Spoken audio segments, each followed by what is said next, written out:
right, thank you all very much for having me today. I'm excited to be here and to share some of the work that I'm doing, or that I've been putting together. So I'm a data scientist at IMMUTA. At IMMUTA, we have a software platform that enables companies to enforce privacy policies on all of their data, no matter where it lives. And this talk is really the product of myself and a couple of the other folks on the research team. Our efforts to understand and kind of build frameworks that were digestible for many of the different communities that need to know about data privacy and need to implement data privacy techniques. The privacy space is very complex. It affects the data scientists, it affects the data consumers, it affects the compliance folks. And so this talk is meant to give you a couple of principles that you can take with you back to your organization, implement in your own projects, and think about how you are preserving privacy for your customers. So let's start at the beginning. The modern discussion of privacy started really in the late 1800s, and it was really pushed by the advent of new technologies, much in the same way that it is today. But back then, those technologies were high-speed photography, the telephone, tabloids. These technologies ushered in a new era when people could go from being unknown in a city to walking outside and then the next day seeing their face in a tabloid paper. And so it began, it pushed people to start thinking about, what does privacy mean? One of the seminal papers came out in 1890. It was an opinion in the Harvard Law Review called The Right to Privacy. And the idea here that they put forth was that we have in the Bill of Rights these rights to life, liberty, and happiness, but as we've become a more complicated society, we've expanded on these rights. And now the right to life means the right to enjoy life, the right to be let alone, to not be intruded on. And the term property has grown to comprise every form of possession, intangible as well as tangible. So when we're talking about data, we're not just talking about these data points that aren't affiliated with people. We're talking about data points that are properties of individuals. Fast forward 115 years or so, and we have some regulations that are actually impacting the way we do business today. HIPAA, you probably all are familiar with. It deals specifically with medical information. But some of the new regulations, GDPR, California Consumer Privacy Act, are more broad-reaching and they're more aspirational as well. GDPR in particular talks about how data subjects are the ultimate owners of their data and that they retain rights over that data even when we data scientists in some company are using it. And that includes the right to erasure, the right to be informed, the right to restrict processing, and a number of other ones. But the underlying perspective shift that needs to happen for us as data scientists is that we are not data owners of the data that we're using, but we are data stewards. And so people have entrusted us their data, and we need to protect it. But what is private data from the data perspective? Well, a fully private data set would be one in which there's really no data. There's nothing, no privacy can be leaked because we don't have anything to give. Another way you could look at it is as fully random data. So data that's in your database, but has no fidelity with anything in reality. So what's that mean for us, for data scientists? What is privacy from a data scientist view? Is it just doom and gloom and we're all just going to create models that are like 50% accurate on every classification task? No, of course not. In practice, privacy is a continuum. So we have this schematic here, which is it's a learning tool. It's definitely not accurate in any way, but the idea is there's a trade-off between the accuracy of your data, how well it represents reality, and how well your potential model could do, and your protection of individuals' data. And as you turn up the protection on that data, you're going to necessarily reduce the potential utility of your data. And an important piece here is that this is going to be extremely, extremely context dependent. So if you're building a deep learning model versus just building just doing an if statement on data, that's going to have, the way you transform your data to preserve privacy is going to have a big effect on what your output is. Throughout the rest of this talk, as I talk about data sets, I'm going to use three terms, and this is what I mean. When I talk about a data set, I'm talking about a collection of records. When I'm talking about a record, I'm talking about an instance of data, a bundle of data that represents a person, or maybe an instance of activity that should be protected.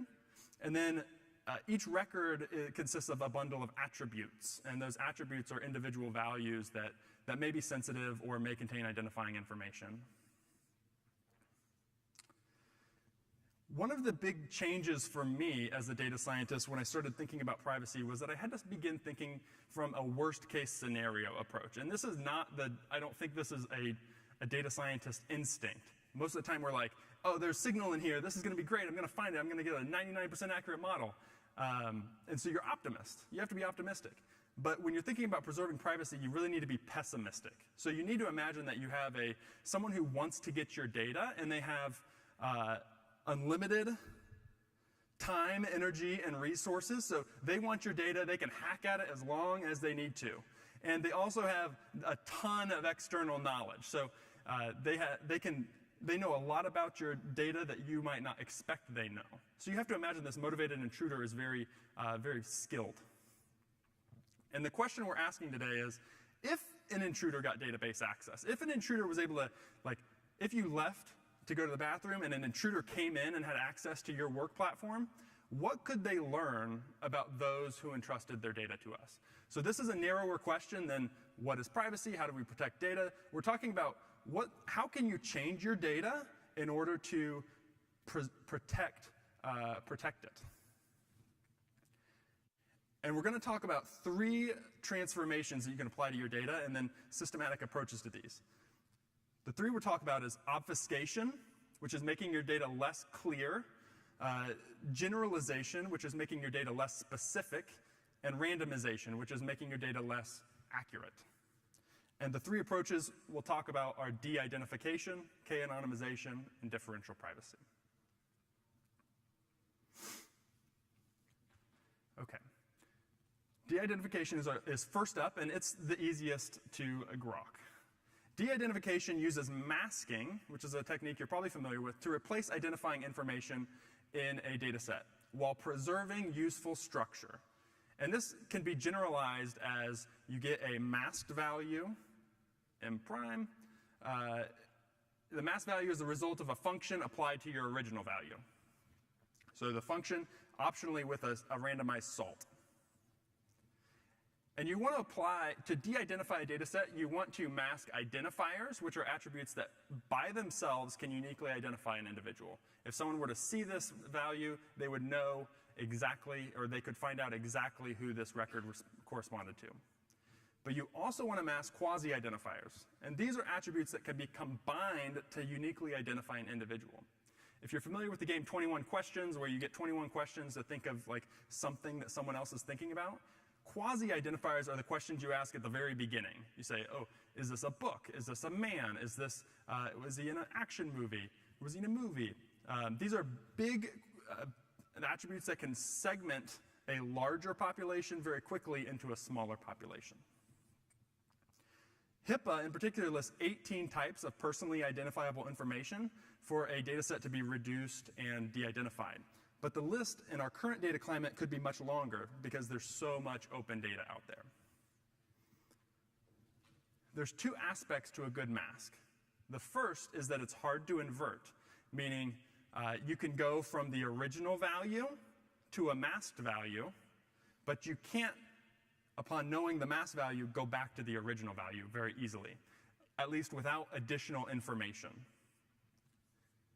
The second is that it preserves some useful structure. So in this picture here, we have 4 people on the left side. They each have different colors, and we've masked their shape. So now we've turned them into triangles, but they still have a correspondent. Their color is still there, and they still have the same number of counts in the data set.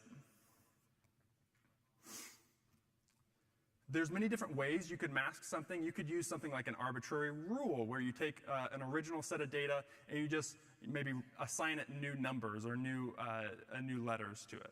You could use a regular expression where you're actually using some aspect of the original value to mask it.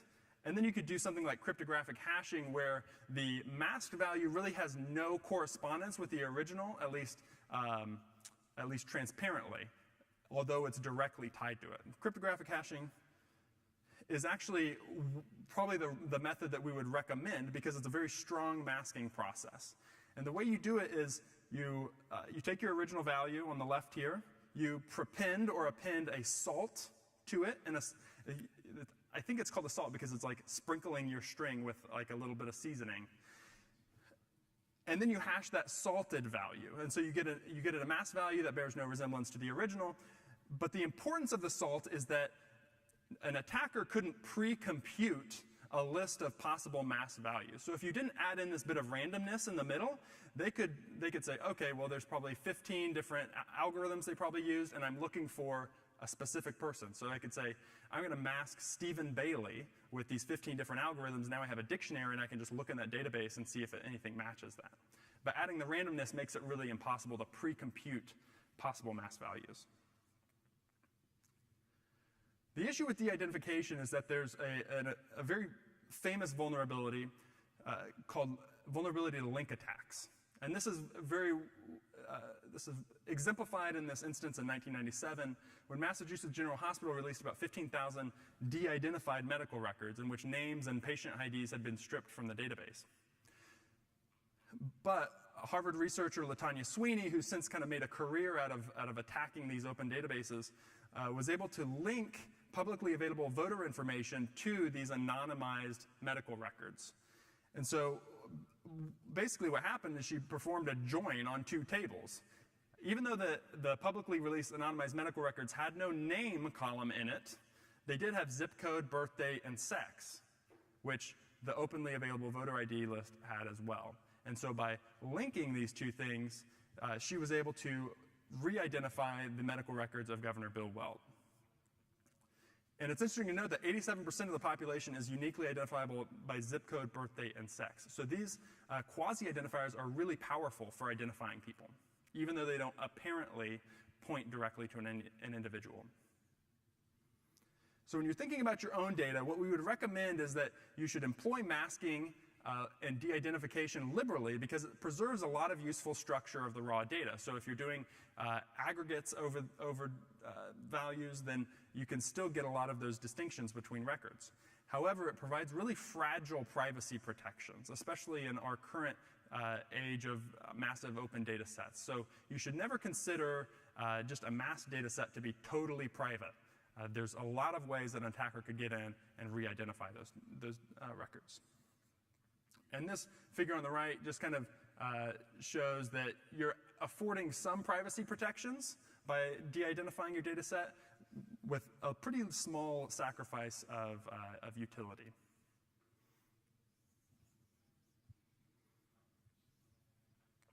Okay.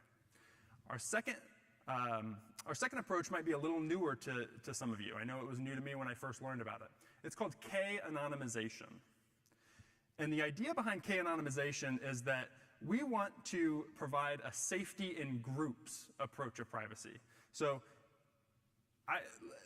if I'm in a data set, but I can point to 7 other records that might also look like me, then I'm afforded some level of privacy. And I think this schematic makes it pretty clear. So here we have 10 distinct hues on the left. After k-anonymization, we map hues to a similar color. So that there's still some variability in colors, but now we only have 3 distinct hues. So if I'm the person right here and I'm kind of purplish in this anonymized data set, I can say, okay, I'm one of these 4, but I don't know which one of these ones I am. And the method that we use is called generalization. Generalization is the idea that you can take a specific value and move it up to a more general one. An intuitive example of this is rounding. So if you had a list of numbers from 0 to 100 and you rounded it to the nearest 10, you would still keep some of the ordering of those numbers, but now you'd only have 10 distinct values. So you'd lose some specificity on each individual number, but you'd maintain the kind of distribution overall. If you think of this in terms of strings, you can build an ontology that connects different values. So here I have treatment strings from medical records that might be in a patient's file. ibuprofen, Advil PM liquid gels. Here's an NDC code. Then we've got hydrocodone and Vicodin. It could be the case that hospitals use certain types of strings more often than other hospitals. So there could be correlations by doctors about which doctors are using which strings. So when you're doing an analysis or when you're storing data perpetually, you might want to map them to a higher level of generality. So something like generic treatment name or active ingredient. Or depending on the size of your analysis, you might want to map them just to the treatment class. So you lose some specificity, but when you're looking at the individual medical records, those individual medical records contain less information that can be tied to an individual person. Well, the highest level of generality is pushing everything to unity. And so when you do this is called suppression. So you suppress all distinctions between records. So on the left here, we have 8 distinct records. It includes a name column, which is unique to each individual. But if you just push all of those to an empty string or you turn them into null, now you only have 2 distinct records in this entire database. One of the issues with k-anonymization is that there's no k-anonymization algorithm that's like out of the box for any system that I'm aware of. So it does require manual intervention oftentimes when you want to implement it. So it requires intervention because you want to make something that's fitting your project and your purpose, but also because it's a very difficult problem for certain types of data sets. If you had something pretty simple, though, if you had like location data, like this is the New York City taxi data, what you could do to k-anonymize it is you could round each of these specific points, which go down to probably the nearest 10 or 15 feet, to maybe the closest 50 feet or closest 100 feet. And then you could delete locations that have fewer than k values. So each bucket that comes out of this needs to have a certain number of records in it in order to survive the anonymization process. And that would give you something that looks like this, where you have, you can still tell across Manhattan where the density of points are, but you're losing some of the specific information that you might have originally. Okay, but k-anonymization is not a perfect privacy-preserving approach, and I want to walk you through why and the types of attacks it's vulnerable to. So let's imagine an example scenario where you're a researcher at your local big university. You're doing some neuroprosthetic, you're developing a neuroprosthetic. And so you partner with the local Veterans Affairs hospital and recruit some patients. Those patients go through a series of cognitive tests. So you collect some psychological measures like IQ, and you collect some performance measures about how well they did on the neuroprosthetic and controlling the neuroprosthetic. And you want to k-anonymize these data and then publish them with your paper, because your paper is going to be super high impact. People are going to use your data set for years to come. So you want to make sure you're protecting some privacy for these folks. So what you might do if you wanted to 3-anonymize the data set is you might first take your data set, which has age, limbs, IQ, and mobility, and you'd identify your quasi-identifiers. In this case, we're going to say that the age of the participant and the number of limbs they had are our quasi-identifiers. And so you want to generalize those. So we've generalized the age to the nearest decade. We've got 40-year-olds, 50-year-olds, 40-year-olds, and then to the number of limbs. So this group right here, 50-year-olds with 3 limbs, is 3 anonymous. So say I'm someone who, I just read this in the paper, I saw the data set, and I know that my neighbor participated in this study, and I know that he's 53 and he has 3 limbs, okay? So what can I find out about how he did in this study? Well, even though this data set is k-anonymous, what you'll see is that in the IQ column, all of the people in this group scored low. And so even though I don't know whether my neighbor is this record or this record or this record, I do know that he has a low IQ now. So I've leaked some attribute of our participants, even though I've anonymized it. Well, people have found this out before, and they said, okay, well, let's extend k-anonymization. Let's add something called L-diversity. So L-diversity adds an additional constraint to anonymization, and that is that for each sensitive attribute that we publish in each group, there has to be at least L instances of that attribute. So we're going to make this IQ, we're going to make this IQ column one diverse. So, okay, now there's a high and a medium. There's one high, 4 medium, 2 low in this IQ column. So now when I'm thinking about my neighbor, I don't know if he could be this person with high, or he could be in the medium group. I don't know. So there's some deniability on the part of the participant. But we're still leaking information in that 6 of the 7 people scored less than 42 on the mobility score. Only 1 person scored higher than 42. So I know that there's an 87% chance that my neighbor performed poorly on this mobility score. So I'm still leaking information. An attacker could perform a probabilistic inference on this data set to find out about an individual person. Well, people found this out, and they said, okay, well, we can extend this. We can actually require that within each group, each attribute needs to closely resemble, it needs to be t-close to the distribution of the whole data set. So the problem that I just showed you was that the subgroup, this yellow distribution, was different from the distribution of the overall group. And so we could infer that with high probability that group was lower. But if we force it to be t-close, certain level of closeness so that it resembles the main distribution, now we can't perform any probabilistic attack. Basically, we can't learn anything about the subgroup anymore. Now, if you're following along, what you realize here is that by the time we've generalized all of our subgroups, and we've ensured that they're represented, attributes are represented for each of them, and we have forced the distribution within each attribute to match the overall distribution, we can't do any analysis of our subgroups because they're just basically the full group. So we've afforded privacy protections, but we've really limited the utility of our data by pushing it to be so homogeneous. So k-anonymization is an interesting technique. It's useful. It provides some anonymization in groups, some security in groups protection to your participants.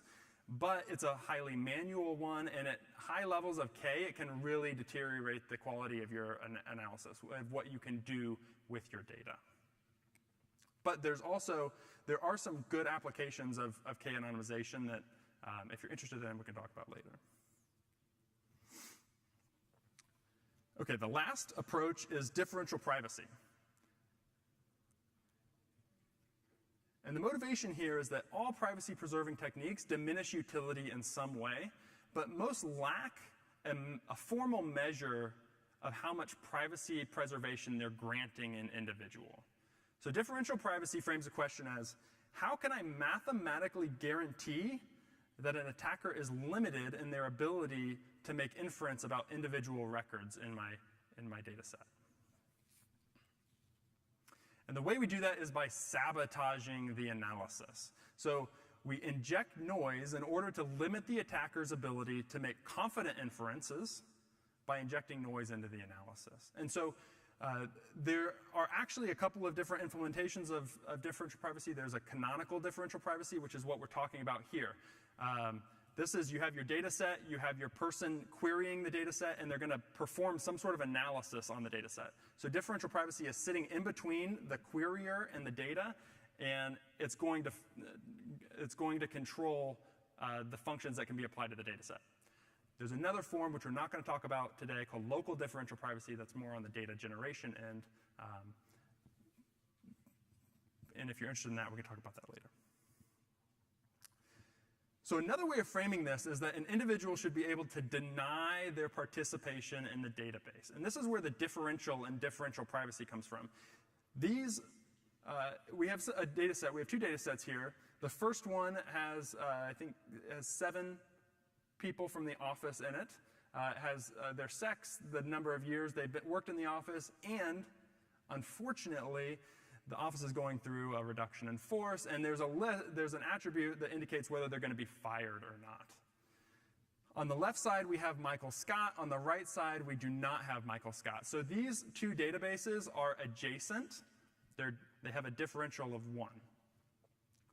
And the goal of differential privacy is that by adding noise, we want to make it unclear if the result of some analysis originated from D1 or D2, with or without one person. So what this might look like is the attacker has a question. He says, Michael Scott says, am I getting fired? I know I've been here the longest, so I know that I'm different from other people in this way. So I'm going to issue a query against my database. I'm going to select the average of years experience where the sex is male, and they're going to be fired. And he wants to know, am I in this database?